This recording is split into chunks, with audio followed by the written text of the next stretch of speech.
Welcome to Bon Hill Geography. I am targeting this video for AQA A-level students. First up, reducing greenhouse gas emissions. Livestock are a major source of methane, as previously discussed, but New Zealand farmers are fighting back by adding seaweed to cow feed, cutting emissions by up to 90%. Obviously, they're not going to be gourmet-style dinners as shown here. They are more in the form of pellets, which are literally sprinkled into food. Easy to distribute from some areas around the world.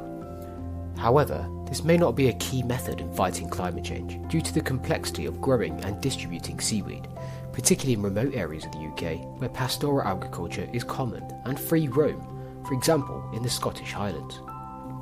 In India, farmers are using neem-coated urea to reduce nitrous oxide emissions from fertilisers while improving crop yields.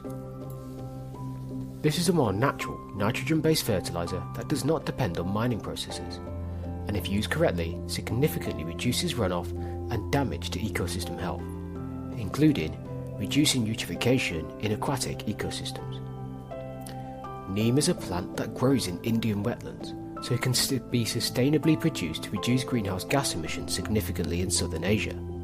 However, if exported, it does carry the potential of becoming an invasive species, outcompeting other native plants in tropical regions. But sometimes, to be carbon neutral, simply doing nothing can also be a powerful tool. In the United States, regenerative farms like Gabe Brown's Ranch use no-till farming and cover crops to lock in carbon into the soil. You can see in the image behind us here. No-till farming reduces the need for fossil fuel-powered machinery. As a result, it improves soil health. There's better water quality, less carbon dioxide being released and oxidized from the soil, and hence less soil erosion. This means that soil remains undisturbed, becoming a more permanent store of organic carbon, humus. However, this can lead to decreased yields in many arable areas until the soil food web is restored. This is where parent material is naturally broken down and moved into the active soil profile by subterranean life, resulting in significant landowner dissatisfaction with many of these schemes. You can see a very complex example behind me.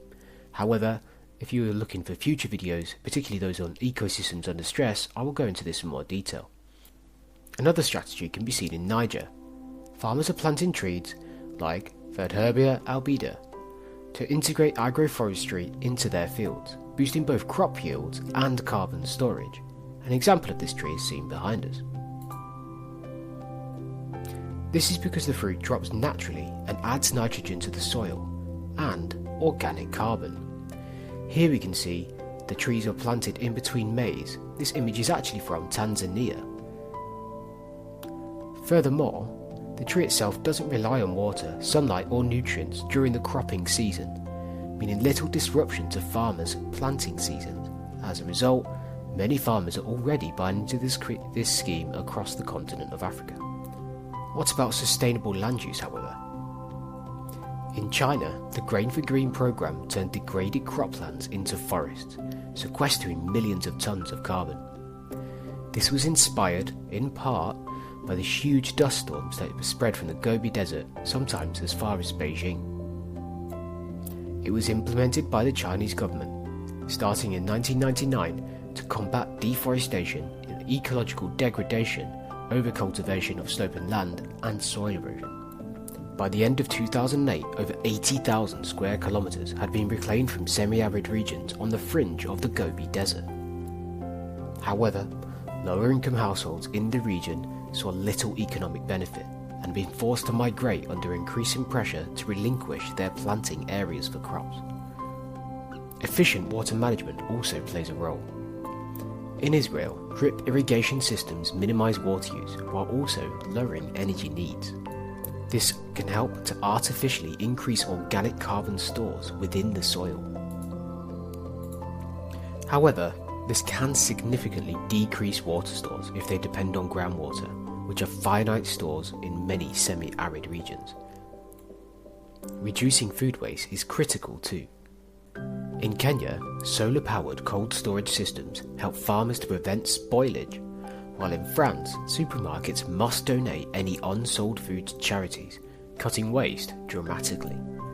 As pointed out by Charlie Neiman, however, this may lead to a significant reduction in profits for many European supermarket chains, making it quite difficult for government policies to enforce. Switching to renewable energy is another key step. In India, farmers are replacing diesel pumps for irrigation with solar-powered ones, and in Denmark, biogas systems are turning manure into renewable energy. While this does not reduce methane emissions significantly, it does add another step in its utilisation, decreasing the need for natural gas, a byproduct of oil extraction. Government policies and incentives, however, also matter. In the European Union, farmers receive payments for sustainable practices, such as the increase in the size of buffer zones and hedgerows, in turn increasing biodiversity and agricultural land's sequestration potential. It can be estimated there are millions of kilometres around the world that could be used for this reason alone. However, it can be argued that in many developed nations it could lead to the decrease in agricultural yields, as smaller machinery will have to be used to accommodate less space. This in turn could increase food miles, decreasing the benefits of the scheme and decreasing farmer confidence due to lower yields. Given the current political climate in the UK at the moment with our farmer strikes, this may not be such a good idea. Finally, reducing overgrazing and reducing external inputs can transform carbon sinks. Permanent pastures combat soil degradation in the Knepp estate in Suffolk. It uses rewilding to boost biodiversity and store carbon, while encouraging natural grazing habitats.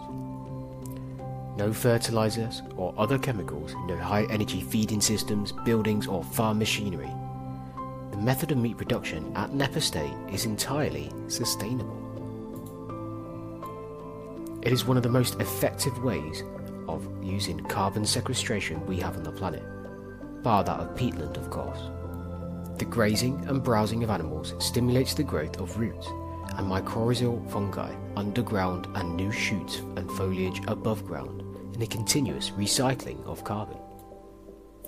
While seeming disgusting, the animal's organic dung and urine returns nutrients to the soil, stimulating the actions of dung beetles and other invertebrates that pull the dung underground, restoring soil structure and fertility. From 2000 to 2024, the soil carbon content has doubled, biodiversity has tripled, and still produces consumable meat products. However, due to the significantly lower yield, prices of the food are significantly increased, with a 2-course meal at the restaurant costing £45 at least. But questionably, should this be the new price of sustainable meat production? The next few slides will summarise the main points made for you in your exam questions.